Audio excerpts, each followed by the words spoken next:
I want to welcome again Jon Southard, the designer of Grant, the Western Campaign of 1862. We concluded our first segment, which provided, again, introduction to Jon, his works, and also a little introduction to the game. But we're going to go a little bit deeper now into Grant, the Western Campaign of 1862. And what we discussed in the first part, Jon, was how this game was inspiration of sorts, and that it was based on your original work that was done with Corridor Games, Grant Moves South. So what I'd like to do for this segment, can you walk us through your designer decision, rather than doing a reprint of what you did here? What made you decide to go with a new design for this edition? Sure. Well, there are three big changes, John, three big areas of change.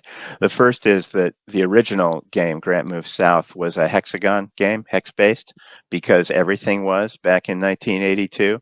But what I realized after almost 40 years of experience is that actually a box-to-box system works much better for this particular game and this particular problem, because you have movement clearly tied to the road network. The road network is not that dense, and the river network, and you can represent that much better, as well as the interaction of roads and rivers can all be represented much better in a box-to-box system than it can in a hex system.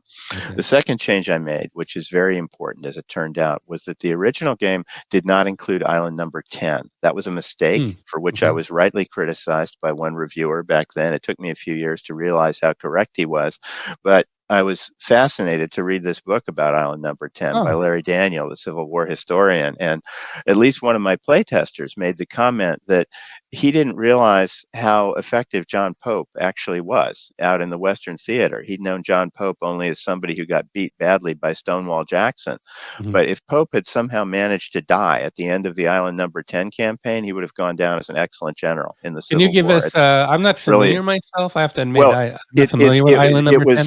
The opening up of the Mississippi, and island number 10 was this fortress in the middle of it, which was really hard to get around. And Pope figured out ways to get around it and managed to isolate it and force it to surrender. And it's quite an accomplishment. And the game shows that. But that gives you a third axis of advance as the Union, and a third problem as the Confederates.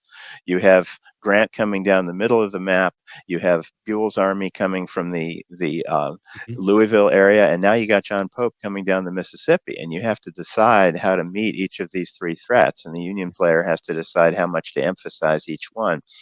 The other thing we changed, again, from new source material, is there's been a whole lot of work done on the Confederate Navy, most notably this work by the Italian professor, Professor Raimondo Luraghi, who wrote the authoritative history now of the Confederate Navy, but lots of other material too. And we think that this is the most authoritative picture of the naval operations, particularly the Confederate naval operations, that's ever been done in game form. We even found, Tom Lee, one of our developers, found that there was a balloon used to spot naval gunfire, which we believe, by the Union, not by the Confederates, we believe the first use of naval aviation to spot gunfire in the whole history of warfare. So we have a little rule for that Tom worked up. That's really interesting. Yeah, it really was. So those three are the biggest changes. Now, once you've said there's a box-to-box system, there's a lot of consequences for that, and maybe we can talk about that in one of our later segments. Yeah, and I believe when you also worked on Grant Moves South, the original game, I don't think the area movement concept was nearly as widely acceptable by players. It was couldn't have sold it, as I found out when I tried to do a North Africa campaign that way for West End. Right. Rommel in North Africa, which was the design published by West End. Which is a great design. You're right, but it is it's one of those. But in the 80s, was that also in the 80s? I believe it was. It was, and one of the polite things said about it was, "Gee, this design seems a little ahead of its time," which is exactly true. If it were published now, it would probably be a lot more widely accepted than it was back then. Well, that's fantastic. So what I'd like to do then is, so you made the decision pretty clear up front. I think was it a pretty easy, quick decision up front this is going to be I'm not going to do a rehash or just fine tune it. This is going to be a whole new.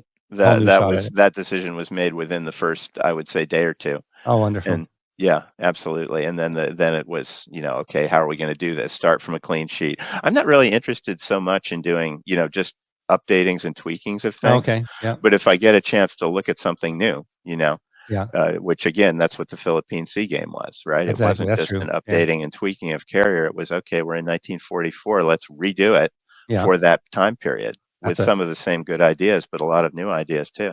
That's a great point. And then one thing I just want to bring up, I don't know if it's necessarily a tough question, probably isn't, because Joe Bukowski's one of your dear friends for a long time.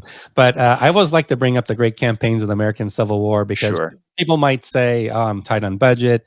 I don't really want to go to a different system on a certain Mhm. campaign because I've got this game, Great Campaigns of the American Civil War, which is a fantastic series, no doubt. Fantastic But series. And of but what course, would be your response to that? Why does this game make so much sense, well, even for huge fans of Great Campaigns? Joe is a dear friend and mentor. You'll find no greater fan of his than mine. There's a picture of us up there walking on the Antietam battlefield together. Wow. So, absolutely.